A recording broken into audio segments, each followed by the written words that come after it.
Você vai ouvir agora uma série de estudos proféticos que irão edificar profundamente a sua vida. Encontro com a Bíblia. Série de estudos proféticos. Pastor Abraão de Almeida, um dos maiores especialistas em profecia bíblica, mostra de forma clara e precisa todo o programa de Deus concernente aos últimos dias. O que é o arrebatamento da igreja? O que é a grande tribulação? O que é o milênio?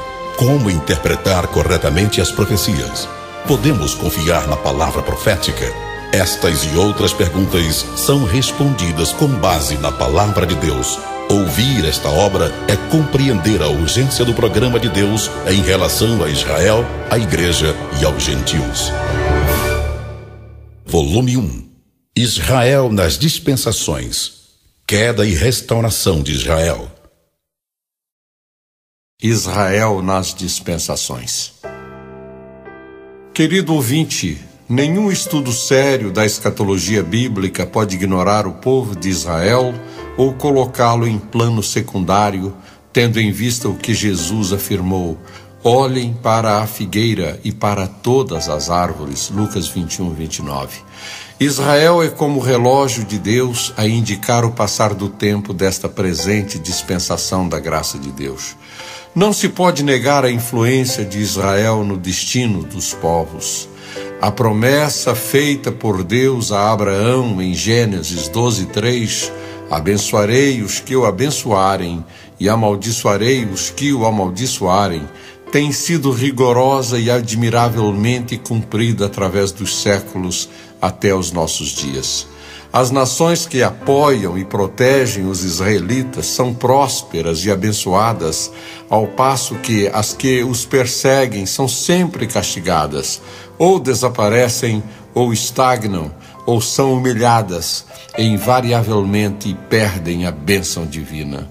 Israel é também uma afirmação viva de que um poder supremo, um poder inteligente, um poder que planeja e cuida e executa, dirige os destinos deste mundo.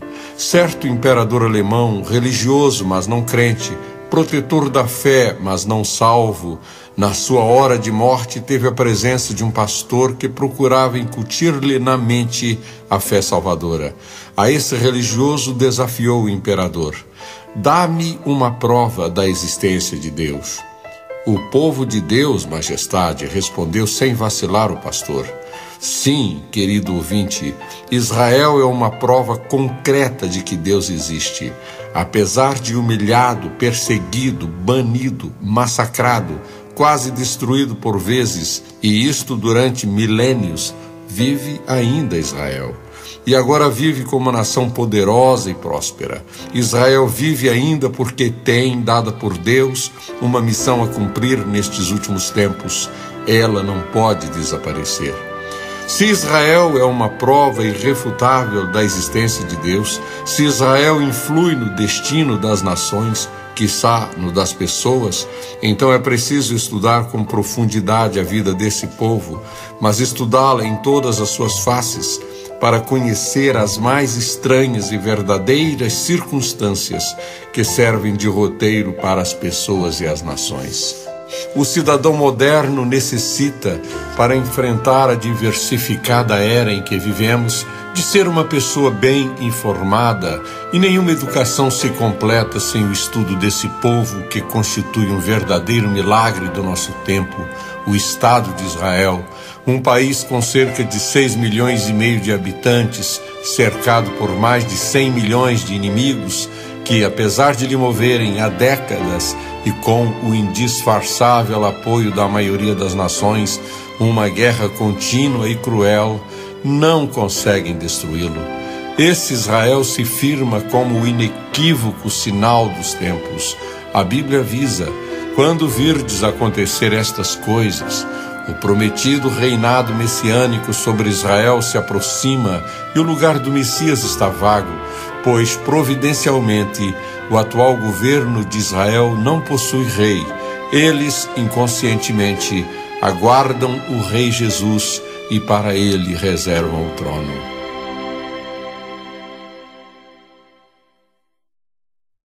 a dispensação da promessa. Para melhor compreendermos o importante papel de Israel no plano divino, temos de primeiramente conhecer o pai dessa nação e as promessas que Deus fez a ele e a seus filhos durante a dispensação da promessa, que vai de 2090 a 1875 a.C., bem como as ameaças contidas na Aliança da Lei, celebrada no Sinai 430 anos mais tarde. Condições iniciais.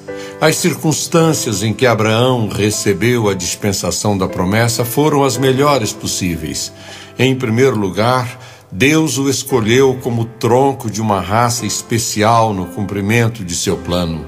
Em segundo lugar, Deus prometeu o Messias através de Abraão. Em terceiro lugar, Deus prometeu dar a terra de Canaã em herança eterna à família de Abraão, como base de seu futuro trabalho missionário mundial. Em quarto lugar, Deus prometeu revelar-se através de Abraão e da sua descendência. Diz Deus: estabelecerei a minha aliança como aliança eterna entre mim e você e os seus futuros descendentes. Toda a terra de Canaã, onde você agora é estrangeiro, darei como propriedade perpétua a você e a seus descendentes, e serei o Deus deles. Gênesis 17, 7-8. O propósito divino. A história de Israel é o relato fiel do cumprimento das profecias bíblicas a respeito desse povo singular, desde a aliança que Deus fez com Abraão durante a dispensação da promessa, conforme Gênesis 12, 1-4. Nessa aliança, Deus prometeu: farei de você um grande povo. Esta promessa se cumpriu de 3 maneiras distintas. Primeiramente, em Ismael, que é o pai dos árabes através de Maalat, ou Basamate, e Esaú. Foi à casa de Ismael e tomou a Maalate, irmã de Nabaiote, filha de Ismael, filho de Abraão, além das outras mulheres que já tinha. Gênesis 28, 9. Em segundo lugar, na sua posteridade natural, como pó da terra, Gênesis 13, 16, ou seja, os hebreus. Finalmente, na sua posteridade espiritual, como as estrelas do céu, Gênesis 22, 17, isto é, todos os homens de fé, quer sejam judeus ou gentios. Abro aspas. Portanto, a promessa vem pela fé, para que seja de acordo com a graça e seja assim garantida a toda a descendência de Abraão, não apenas aos que estão sob o regime da lei, mas também aos que têm a fé que Abraão teve. Ele é o Pai de todos nós. Romanos 4,16. Assim também as promessas foram feitas a Abraão e ao seu descendente. A Escritura não diz "e aos seus descendentes", como se falando de muitos, mas ao seu descendente, dando a entender que se trata de um só, isto é, Cristo. Gálatas 3,16. Aqui se confirma a promessa de redenção da aliança adâmica, conforme Gênesis 3,15. Porém, inimizade entre você e a mulher, entre a sua descendência e o descendente dela. Este lhe ferirá a cabeça, e você lhe ferirá o calcanhar. E o abençoarei. A bênção divina na vida de Abraão se revela no plano material. Toda a terra que você está vendo darei a você e a sua descendência para sempre. E ele, Eliezer, disse: sou servo de Abraão. O Senhor o abençoou muito, e ele se tornou muito rico. Deu-lhe ovelhas e bois, prata e ouro, servos e servas, camelos e jumentos. Gênesis 13:15, 24, 34-35. E também no plano espiritual, Abraão creu no Senhor, e isto lhe foi creditado como justiça. Gênesis 15:6. tornarei famoso o seu nome. Abraão tem o seu nome entre os maiores vultos da história universal, especialmente no judaísmo, no cristianismo e no islamismo. A grandeza de Abraão é devida às características da sua dignidade. Deixou o lar e os amigos para atender à chamada de Deus. Deu a Ló o direito de escolher a terra. Derrotou os reis despojadores de Sodoma. Deu o dízimo de tudo a Melquisedeque. Rejeitou receber presentes pelos serviços prestados e dispôs-se a oferecer a Deus seu filho único, Isaque. Em tudo isso nós vemos obediência, altruísmo, coragem, benevolência, incorruptibilidade e fé, além de uma vida de oração. E você será uma bênção. A versão de Mered Sous traz: e tu serás uma fonte de bênçãos. Milhões de pessoas em todo o mundo e em todas as épocas têm sido abençoadas mediante as promessas feitas ao patriarca Abraão. Abençoarei os que o abençoarem e amaldiçoarei os que o amaldiçoarem. Esta profecia tem sido rigorosamente cumprida através dos séculos, particularmente na dispersão e na restauração de Israel. Os povos que perseguiram os judeus têm sofrido um grande fracasso, enquanto os que os têm protegido prosperam. Essa profecia tem sido cumprida em muitos povos. Um bom exemplo é a Inglaterra, que proibiu a entrada dos judeus na Palestina quando eles mais precisavam escapar à polícia nazista na Europa e logo perdeu seu império.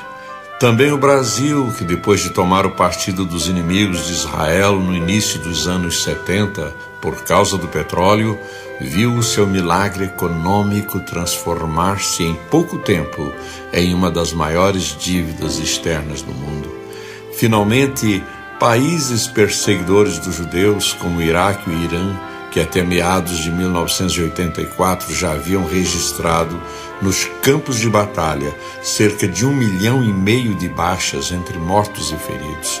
Muitos outros exemplos há na história antiga e recente, entre eles a Rússia.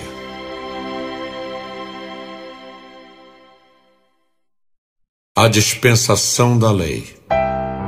Esta dispensação foi estabelecida em meio a grandes sinais e prodígios. Nenhum outro povo em toda a história do homem experimentou condições mais favoráveis do que Israel. Havia visível manifestação da presença de Deus no Egito, no deserto, na travessia do Mar Vermelho e no Sinai. Diz a Bíblia: a seguir, o anjo de Deus, que ia à frente dos exércitos de Israel, retirou-se, colocando-se atrás deles. A coluna de nuvem também saiu da frente deles e se pôs atrás, entre os egípcios e os israelitas. A nuvem trouxe trevas para um e luz para o outro, de modo que os egípcios não puderam aproximar-se dos israelitas durante toda a noite. Êxodo 14, 19 e 20. Deus sarou as enfermidades de Israel e deu-lhe as riquezas do Egito. Falou-lhes audivelmente e deu-lhes revelações. Forneceu-lhes um completo código de leis e deu-lhes muitas promessas e finalmente deu-lhes o Evangelho. O propósito divino. O desejo de Deus com a aliança da lei era provar os israelitas para ver se eles lhe obedeceriam, trazer completa destruição das raças de gigantes pela espada de Israel, em virtude de os pecados desses povos já haverem enchido a medida da paciência de Deus, e trazer o Messias ao mundo através da pura linhagem adâmica, em cumprimento a Gênesis 3,15.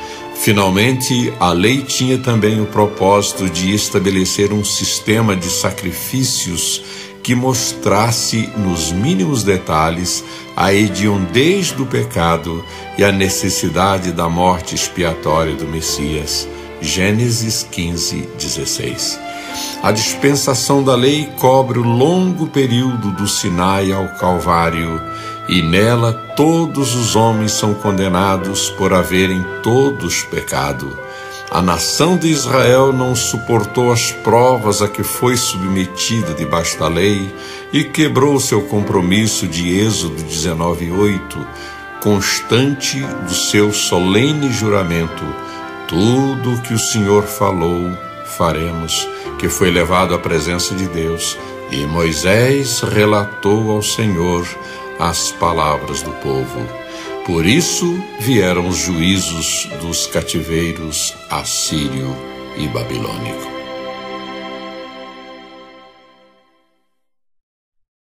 A dispensação da graça.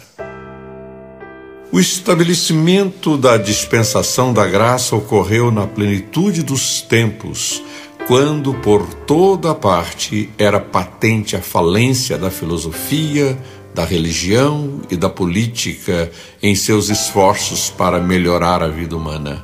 Um retrato dessa época nos é apresentado por Benjamin Scott. Abro aspas.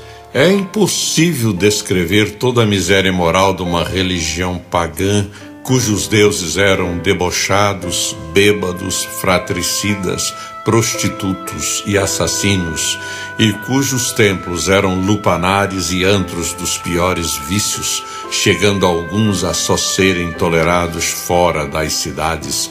Vitrúvio 1:7. Seus espetáculos, as horríveis pugnas de gladiadores e cenas impuras, o Catão Caserneiro não podia presenciar. Suas procissões eram cortejos de indecências. Seus altares não raros se tingiam de sangue humano. Suas festas, as célebres bacanais e saturnais, cujo ritual era o vício e cujos sacerdotes e sacerdotisas temos de descer um véu para esconder suas simples funções sacerdotais. No tempo de Augusto, o casamento tinha caído em desuso. Se existia, era apenas para tornar a mulher escrava. A esposa tinha de trabalhar. As concubinas e cortesãs é que eram as amigas do seu senhor. Mas tudo isso não é ainda o mais negro do quadro. Não há um único dos vícios que provocaram a extinção dos cananeus ou que fizeram vir do céu o fogo vingador sobre as cidades da planície, que não suje o retrato que a história registra de quase todos os imperadores, estadistas, poetas e filósofos de Roma antiga e da Grécia clássica. A lepra moral corrompia tudo e a todos.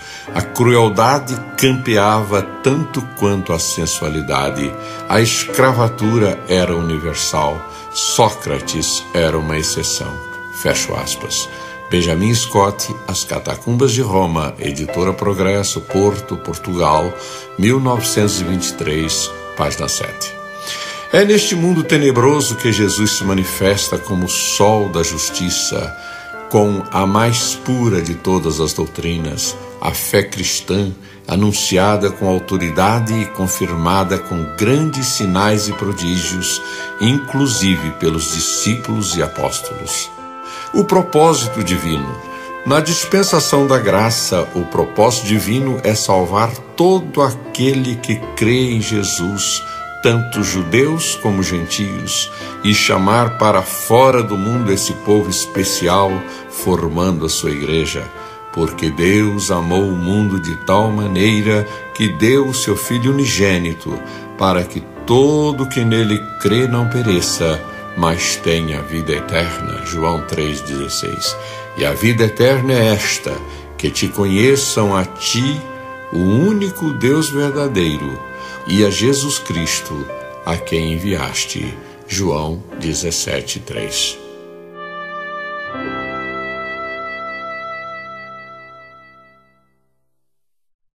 Israel rejeita o Messias.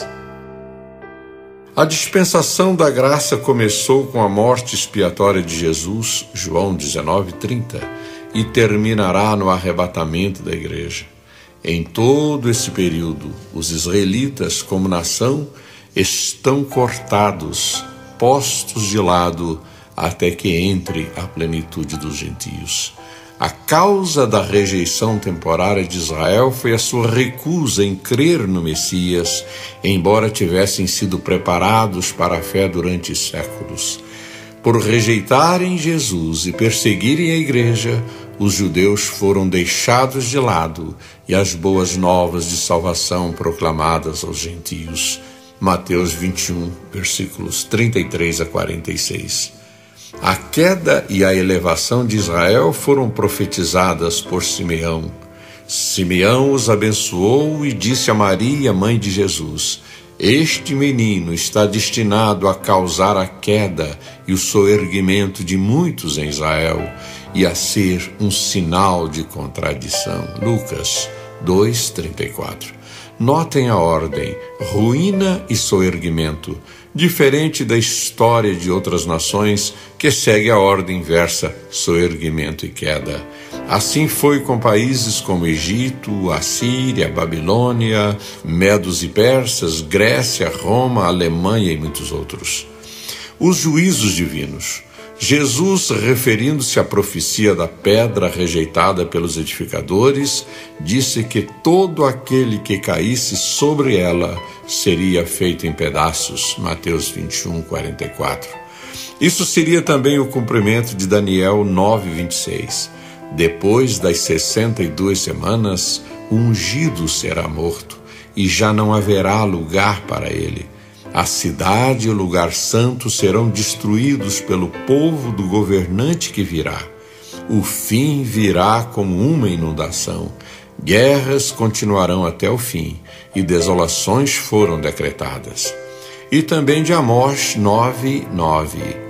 Pois darei a ordem, e sacudirei a nação de Israel entre todas as nações, tal como o trigo é abanado numa peneira, nenhum grão cai na terra. Por haver rejeitado a João, a Jesus e aos primeiros discípulos, Israel foi destruído como nação e disperso entre os povos. Isso ocorreu nas duas guerras contra os romanos, de 67 a 70 e de 132 a 135 d.C. A situação atual dos judeus. A Bíblia afirma com clareza que Deus não rejeitou Israel para sempre. Pela sua desobediência, esse povo foi endurecido. O mesmo sol que derrete a manteiga endurece o barro. Ao opor-se Israel aos desígnios de Deus, foi então atirado ao juízo divino.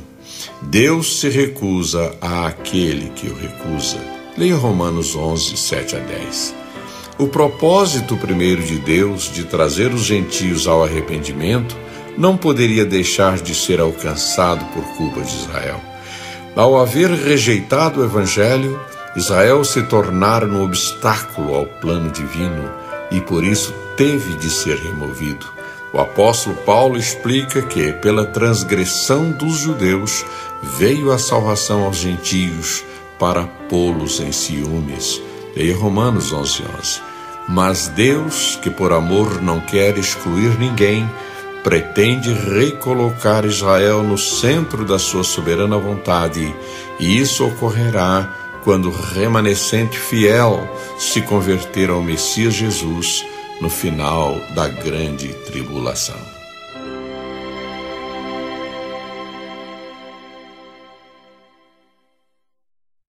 Queda e restauração de Israel. Espalharei vocês entre as nações e empunharei a espada contra vocês. Sua terra ficará desolada e as suas cidades em ruínas. Trarei de volta a Israel, o meu povo exilado. Eles reconstruirão as cidades em ruínas e nelas viverão. Levítico 26:33 e Amós 9:14. Este estudo é um resumo do que escrevi em Israel, Gog e o Anticristo, livro que eu recomendo aos ouvintes interessados em muito mais detalhes acerca da dispersão dos israelitas e da sua presente restauração. Poucas semanas após a morte de Jesus, Jerusalém, centro espiritual de todos os judeus da diáspora romana, abarrotava-se de peregrinos que ali compareciam anualmente, às centenas de milhares, por ocasião das festividades da Páscoa e do Pentecoste, pontos altos do culto judaico. O evangelista Lucas testifica este fato quando descreve a descida do Espírito Santo no dia de Pentecoste. Havia em Jerusalém judeus tementes a Deus, vindo de todas as nações do mundo, partos, medos e elamitas, habitantes da Mesopotâmia, Judéia e Capadócia, do Ponto e da província da Ásia, Frígia e Panfília, Egito e das partes da Líbia, próximas a Cirene, visitantes vindos de Roma, tanto judeus como convertidos ao judaísmo, cretenses e árabes. Atos, capítulo 2, versículos 5, 9, 10 e 11.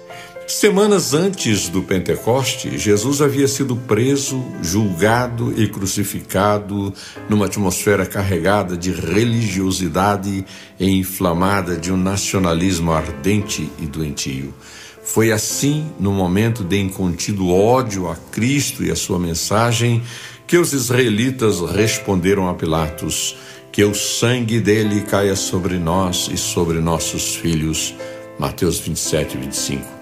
Conscientes ou não, os israelitas rejeitavam o Messias tão ansiosamente esperado e atraíam sobre si e seus filhos as consequências terríveis de tão trágica escolha, como disse o Senhor a Moisés: levantarei no meio de seus irmãos um profeta como você, porei minhas palavras na sua boca, e ele lhes dirá tudo o que eu lhe ordenar.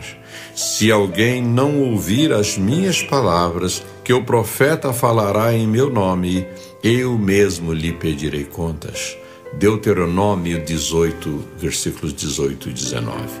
O advento do cristianismo não apagou a chama nacionalista dos judeus, que continuavam sua trama secreta e multiplicavam os atentados violentos contra seus dominadores, tornando impossível qualquer solução pacífica a partir de maio de 66. Então as autoridades romanas reagiram pelas armas na tentativa de sufocar a rebelião organizada que pretendia assumir o controle de todo o país. Nero mesmo planejou esmagar a revolta depois que os rebeldes aniquilaram as guarnições romanas do Mar Morto e de Antônia.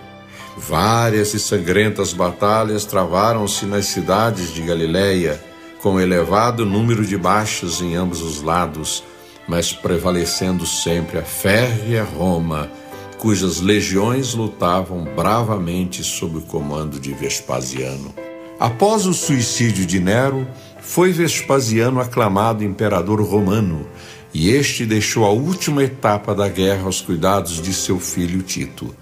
Este, na Páscoa do ano 70, ordenou o início do cerco de Jerusalém, determinando a construção de uma muralha de estacas ao redor da cidade de 7 quilômetros de comprimento, levantada em apenas 3 dias, a fim de impedir a fuga dos sitiados e forçá-los à rendição.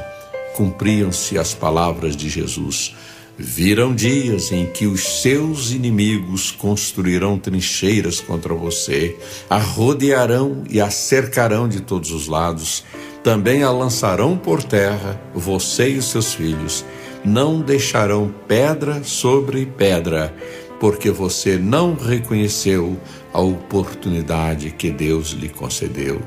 Lucas 19, versículos 43 e 44. O terrível sítio de Jerusalém durou 5 meses de sofrimentos indescritíveis. Nesse período, 600.000 cadáveres foram lançados para fora dos muros da cidade. A peste e a fome encarregavam-se de dizimar centenas de pessoas diariamente, e muitas se punham a caminho da sepultura antes mesmo de chegar a sua hora. Quando a cidade caiu, contou-se cerca de 1.100.000 mortos, e apenas por uma das suas portas foram retirados 115.000 cadáveres. Dos 97.000 sobreviventes, a maior parte foi levada para Roma, Muitos foram presenteados às províncias do império para que morressem como gladiadores nas arenas, em espetáculos públicos, e milhares de outros seguiram para trabalhos forçados no Egito. Com relação à cidade e ao grande templo de Herodes, a predição de Jesus não poderia ser mais minuciosa. Os alicerces dos edifícios foram removidos, inclusive os do templo, e toda a sua área ficou nivelada. Não ficou ali pedra sobre pedra. Lucas 19:44. De 132 a 135, os judeus tentaram de novo sacudir de sobre si o pesado jugo romano, e de novo a teimosia dos israelitas os leva à beira de um extermínio total. Cerca de 580.000 homens caíram somente nas batalhas, e outros milhares pereceram de inanição na cidade fortificada de Betera, não muito distante de Jerusalém, enquanto resistiam valentemente à implacável destruição levada a efeito pelos soldados romanos.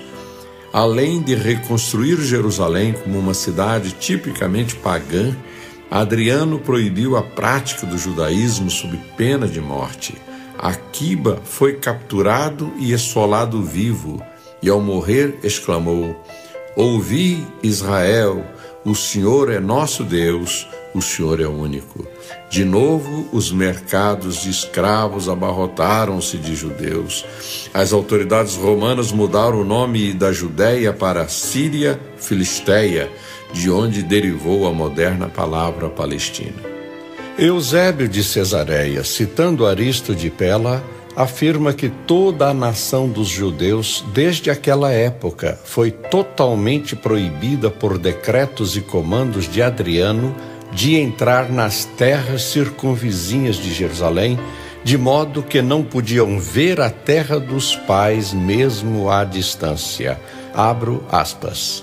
A cidade dos judeus foi assim reduzida a um estado de abandono para eles e totalmente destituída de seus antigos habitantes, sendo também habitada por estrangeiros. A cidade romana que surgiu em seguida, mudando-lhe o nome, foi Hélia, em honra ao imperador Hélio Adriano, e quando formou-se a Igreja de Gentios, o primeiro bispo após os da circuncisão foi Marcos. Fecho aspas. Eusébio de Cesareia, História Eclesiástica, Casa Publicadora das Assembleias de Deus, Rio de Janeiro, 1999, páginas 124 e 125.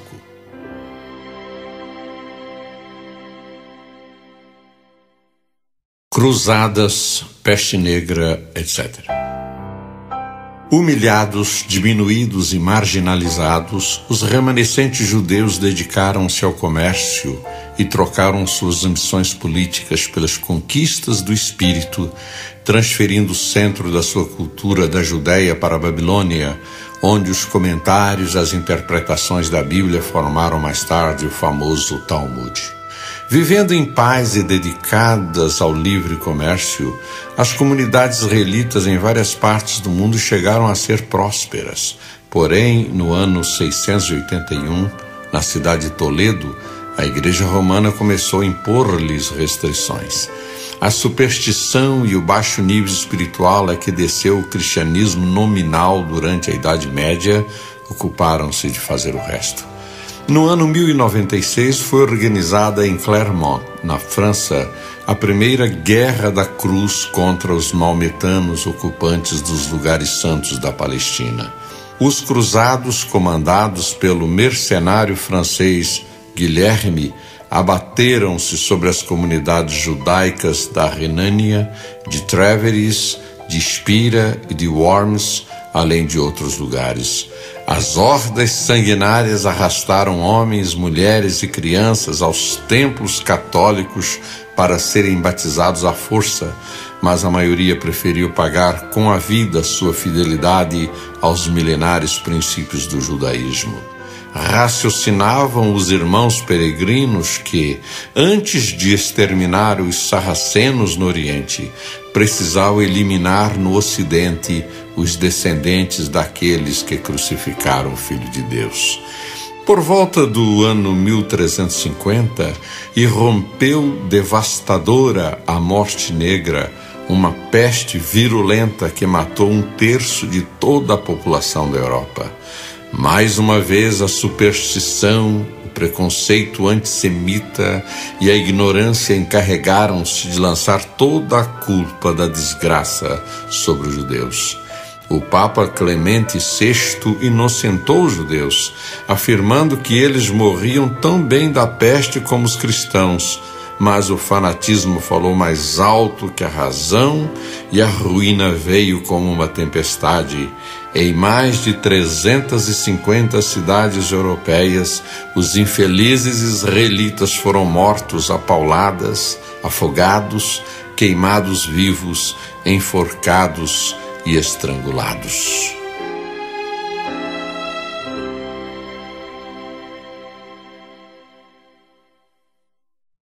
Inquisição e guetos.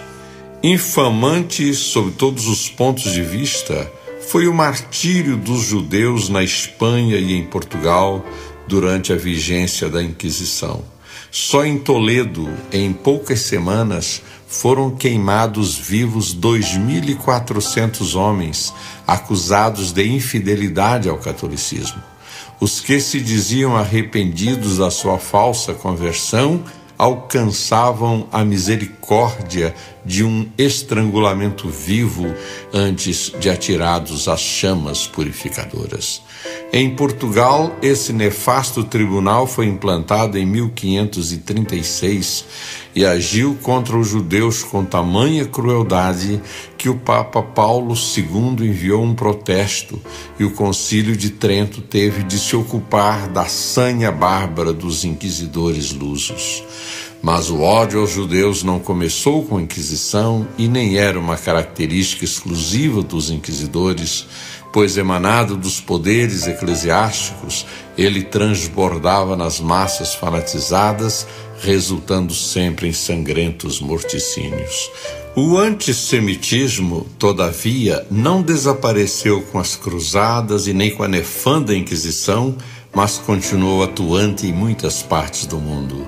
Nos países do Oriente Europeu, os apóstolos da última fé verdadeira, fizeram inveja aos inquisidores espanhóis e portugueses. Referindo-se a esse sombrio acontecimento, o sábio judeu de Volínia, Nathan ben Moshe Hanover, que se salvou fugindo para Amsterdã, publicou em 1653 em Veneza um relato em hebraico informando o mundo como morriam os judeus na Polônia à mão dos cossacos e ucranianos. Abro aspas. Arrancavam-lhes a pele e a carne jogavam aos cães. Cortavam-lhes as mãos e os pés e deixavam à morte os corpos assim mutilados. Rasgavam as crianças pelas pernas, assavam os nenéns e obrigavam as mães a engolir a carne dos seus rebentos. Abriam ventre de mulheres grávidas e com o feto que arrancavam batiam no rosto das vítimas.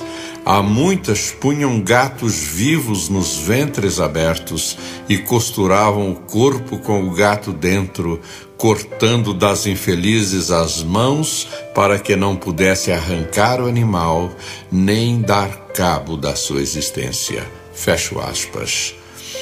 F.W. Forster, A Questão Judaica, editora Herder, 1961, São Paulo, página 138. A luta desesperada dos judeus pela conservação do seu território não pode ser compreendida sem o pano de fundo da história. Os sucessos nas guerras com os árabes, a invasão do Líbano em perseguição aos inimigos palestinos e o isolamento cada vez maior de seu país no contexto das nações tem suas raízes nos muitos sofrimentos da diáspora, na qual os guetos tornaram-se o principal símbolo da odiosa e humilhante segregação racial e religiosa de que foram vítimas. Mas os guetos não se tornaram apenas o símbolo da perversidade humana, pois muitos deles se transformaram literalmente em verdadeiras sepulturas de numerosíssimas comunidades, como de Varsóvia, por exemplo. Uma das profecias acerca da restauração nacional dos judeus diz: assim diz o Senhor Jeová, eis que eu abrirei as vossas sepulturas, e vos farei sair das vossas sepulturas, ó povo meu, e vos trarei a terra de Israel. E sabereis que eu sou o Senhor, quando eu abrir as vossas sepulturas, e vos fizer sair das vossas sepulturas, ó povo meu. Ezequiel 37, versículos 12 e 13. Nenhuma outra figura dos modernos guetos, de onde muitos judeus têm saído para sua pátria, poderia ser mais adequada do que uma sepultura. Em sentido estrito, gueto define um bairro judeu, uma área delimitada por lei para ser habitada somente por judeus. O nome deriva da fundição ou gueto, em Veneza, onde os judeus dali foram segregados em 1517. A ideia, entretanto, de segregação dos judeus, implícita na primeira legislação da Igreja Romana, monta aos concílios de Latrão de 1179 e 1215, que proibiram os judeus e cristãos de viverem juntos. Os nazistas levaram os guetos sistematicamente à inanição e qualquer assistência possível somente podia ser financiada às expensas dos próprios judeus. A despeito de indigência e de desmoralização, os judeus mantinham uma atividade cultural intensa, escolas e auxílio mútuo. Dessa resistência moral nasceram as revoltas de 1943. O extermínio metódico dos guetos começou com a sucessiva remoção de grupos para aniquilamento em 1941. O gueto de Varsóvia foi liquidado em 1943 e os restantes por volta de 1944.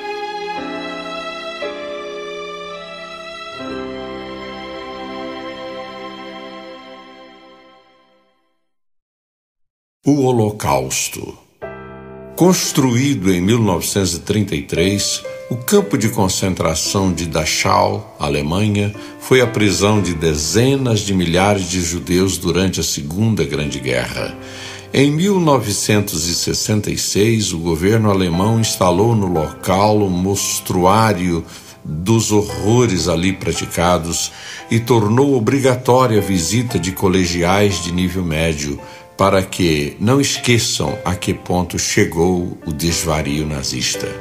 Entre os dois fornos crematórios há uma estátua de bronze representando um prisioneiro de Dachau. Um homem esquelético, faces encaveiradas, roupas esfarrapadas, cabeça raspada. Uma legenda colocada ao pé da estátua é um angustiante grito de alerta à raça humana. Diz a inscrição: à memória das vítimas de todos os campos de concentração, como expiação dos crimes cometidos nesses campos, para advertência à humanidade e instrução a todos os visitantes, pela paz das classes e das raças, para salvar a honra da nossa nação e pela comunidade dos povos. Nesse local sombrio morreram homens e mulheres depois de suportarem as mais variadas formas de tortura estudadas minuciosamente pelos carrascos. Havia nesse campo o local dos fuzilamentos, a barraca das experiências médicas, onde novas drogas eram testadas em cobaias humanas, a barraca das punições especiais com suplícios e agonias, a forca e a câmara de gás. E que falar de Birkenau e Gleiwitz? No primeiro, as enormes filas de condenados caminhavam para dentro do forno crematório, não sem antes serem aspergidas de gasolina para se consumirem mais depressa. No segundo campo, uma esteira transportadora guardada por soldados atentos e cães treinados levava os condenados diretamente à fornalha vivos. Eles eram atirados sobre a veloz esteira por outros judeus do trabalho forçado, os quais, por sua vez, depois de exaustos, seguiam o mesmo trágico destino de seus irmãos. A matança era tão intensa em todos os campos de concentração nazistas que estes só não conseguiram levar a cabo a sua solução final do problema judaico, porque perderam a guerra.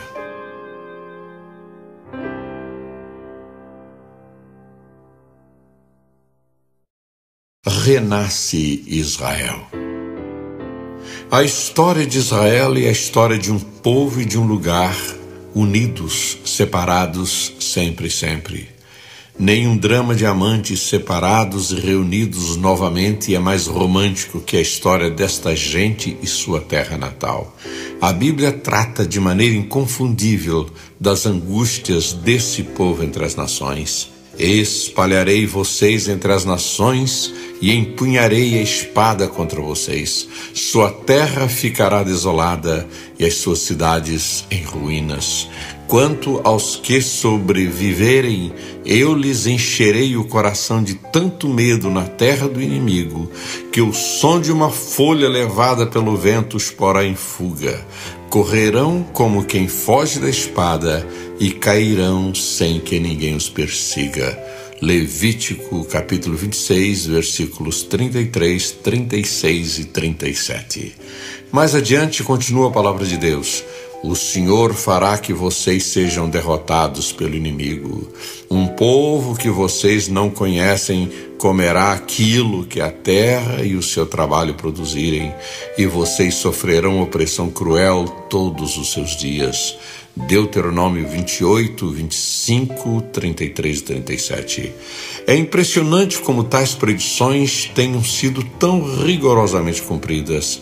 Mas assim como, findando a noite, surge a manhã de um novo dia, a aurora raiaria também para o povo judeu, porque também o Senhor prometeu: apesar disso, quando estiverem na terra do inimigo, não os desprezarei, nem os rejeitarei para destruí-los totalmente, quebrando a minha aliança com eles, pois eu sou o Senhor, o Deus deles. Levítico 26, 44. O retorno dos judeus à sua terra começou precariamente no século XIX, em consequência dos horrorosos pogroms ou massacres praticados livremente contra esse povo nos guetos de centenas de cidades europeias e principalmente na Rússia. Cada grupo de imigração era conhecido como Aliyah, palavra que significa subida, extraída da expressão bíblica subindo para Jerusalém. Em 2 de novembro de 1917, a Inglaterra inclina-se a favor do sionismo através da declaração do ministro dos Negócios Exteriores do governo britânico, Balfour, submetida ao gabinete de ministros daquele país e por ele aprovada. Esse famoso documento foi responsável por muitas reviravoltas políticas em todo o mundo e principalmente no Oriente Médio. Animados por essa promessa, o movimento imigratório aumentou consideravelmente em cumprimento à profecia bíblica: trarei de volta a Israel o meu povo exilado. Eles reconstruirão as cidades em ruínas e nelas viverão. Plantarão vinhas e beberão do seu vinho, cultivarão pomares e comerão do seu fruto. Plantarei Israel em sua própria terra, para nunca mais ser desarraigado da terra que lhe dei, diz o Senhor, o seu Deus. Pois eu os trarei dentre as nações, os ajuntarei do meio de todas as terras, e os trarei de volta para a sua própria terra. Estes dirão: Esta terra que estava arrasada tornou-se como jardim do Éden. As cidades que jaziam em ruínas, arrasadas e destruídas, agora estão fortificadas e habitadas. Amós 9, versículos 14 e 15, Ezequiel 36, versículos 24 e 35. Falando da terra de Israel e seu povo, assim afirma a Declaração da Independência, lida à nação no dia 15 de maio de 1948, no mesmo dia em que os britânicos deixavam o país e as nações árabes iniciavam a primeira guerra oficial não declarada ao novo Estado. Aqui se forjou sua personalidade espiritual, religiosa e nacional. Aqui tem vivido como povo livre e soberano. Aqui tem legado ao mundo o eterno livro dos livros.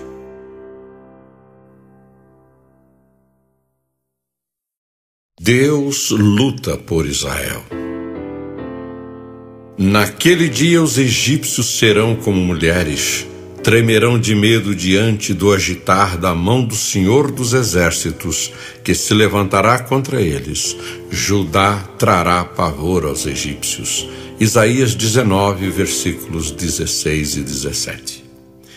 Embora a ONU tenha determinado a partilha da Palestina em 2 estados, Israel e Jordânia, os judeus tiveram de garantir o seu direito de propriedade da terra às suas próprias custas. A guerra começou no dia da partida dos britânicos, 14 de maio de 1948, e mais uma vez o pequeno Davi teve de defrontar-se com o gigante Golias. Poucos acreditavam que o novo Estado durasse 2 semanas. Como poderiam 700 mil judeus mal armados proteger cidades desguarnecidas contra mais de 30 milhões de ferozes inimigos equipados com o mais moderno material bélico? Conta Meir Levin que os comandantes árabes já escolhiam as casas de Tel Aviv que pretendiam ocupar. Às tropas foram prometidos os despojos da guerra, mulheres e produto do saque. Mas nada disso aconteceu. Batidos vergonhosamente em todas as frentes de batalha pelo minúsculo, mas heróico povo israelita, os países árabes consolavam-se uns aos outros, dizendo que haviam perdido a batalha, mas não a guerra. Esta, realmente, transferiu-se dos campos da Palestina para as tribunas das organizações internacionais, de onde a nova nação judaica foi alvo das maiores intrigas e ameaças por parte dos seus inimigos feridos e humilhados. Acreditando na feroz ameaça de seus irmãos de sangue, muitos árabes residentes em Israel, ao iniciar-se o conflito de 1948, abandonaram o país para que os judeus fossem varridos e exterminados. Porém, como tal não ocorreu, esses deslocados foram mantidos fora de Israel para fins de propaganda política. Em 1956, todo o ódio árabe, alimentado dia a dia desde 1948, transborda-se. Nasser apodera-se do canal de Suez e ameaça Israel. Já por diversas vezes gritara ele que haveria de vingar sua derrota de 1948, empurrando os judeus até o mar. Mas o primeiro-ministro Ben-Gurion resolveu atacar primeiro, numa rápida e fulminante campanha, e os israelenses, comandados por Moshe Dayan, limparam o Sinai, localizando e destruindo as bases inimigas, onde encontraram vastos depósitos de armas russas. As derrotas de 1948 e 1956 não bastaram para que os povos árabes aceitassem a realidade inegável da existência de Israel como nação e da sua firme determinação de manter a independência do país, mesmo às custas de enormes sacrifícios. Armados pelas grandes potências e estimulados por seus governos belicosos, os árabes, liderados pelo ditador egípcio Gamal Abdel Nasser, planejaram e tentaram, em junho de 1967, a destruição do Estado judaico.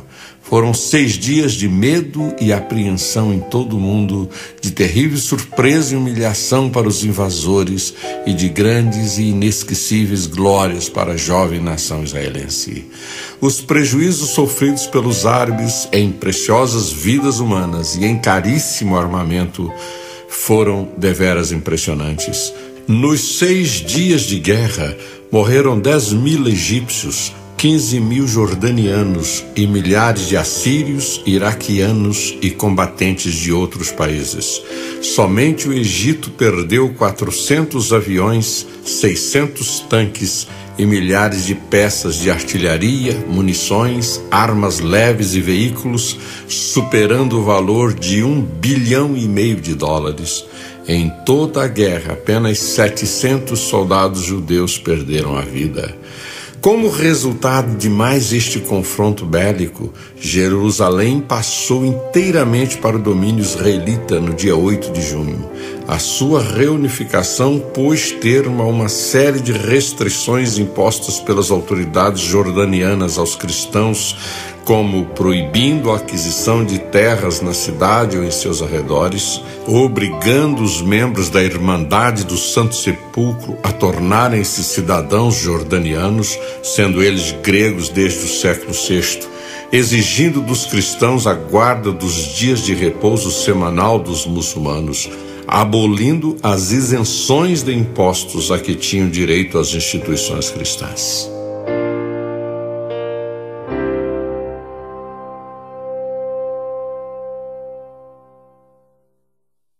Assombro e milagre. As vitórias dos judeus têm sido um assombro para o mundo. Como pode uma pequena nação habitada por menos de 3 milhões de pessoas levar à bancarrota nada menos que 14 países aliados com uma população superior a 100 milhões? Estamos falando da Guerra dos 6 Dias de 1967. Nenhuma resposta fora da Bíblia pode satisfazer plenamente a razão humana. A palavra de Deus fala com uma clareza meridiana dos últimos sucessos israelenses no Oriente Médio, como já vimos em Amós 9:15, Isaías 19:16-17. Nestes 2 textos, a palavra de Deus afirma que os judeus seriam plantados na sua terra, de onde não serão mais arrancados, e que os egípcios seriam como mulheres diante de Israel. Quão à risca estas palavras têm sido cumpridas. O medo dos soldados egípcios diante do exército israelense tem sido tão grande que, muitas vezes, os judeus não encontraram a mínima resistência. Na Guerra dos 6 Dias, alguns paraquedistas que partiram com a missão de desalojar o inimigo de uma posição estratégica chegaram ao local como turistas, porque os egípcios fugiram sem disparar um só tiro. O surpreendente resultado das guerras árabe-israelenses não pode ser atribuído somente ao treinamento rigoroso dos batalhões e à eficácia das armas de Israel. Na guerra do Yom Kippur, por exemplo, só o Egito lançou 700.000 homens na batalha, assessorados por 2.500 tanques, 650 aviões e 150 baterias de mísseis antiaéreos. E apesar de todo esse gigantesco aparato militar, foram duramente batidos. Levando em conta todo o esforço bélico dos árabes e mais o fator surpresa, muita gente afirmou que só um milagre poderia salvar Israel. E o milagre aconteceu. Os judeus foram vitoriosos e muitos voltaram dos campos de batalha convertidos e relatando os milagres que tinham visto com os próprios olhos. Muitos soldados contaram que em situações difíceis, quando já não havia nenhuma possibilidade de sobrevivência, um varão de branco apareceu por alguns segundos entre as fileiras e os egípcios, tomados de repentino assombro, fugiram em debandada. Os milagres realmente aconteceram no Oriente Médio em razão da presença ali do povo de Israel. Mesmo não aceitando a informação de que os OVNIs realmente existam e sejam pilotados por anjos, temos de reconhecer que houve de fato a ocorrência de coisas espantosas em favor dos israelitas, facilitando-lhes a vitória em todos os campos de batalha.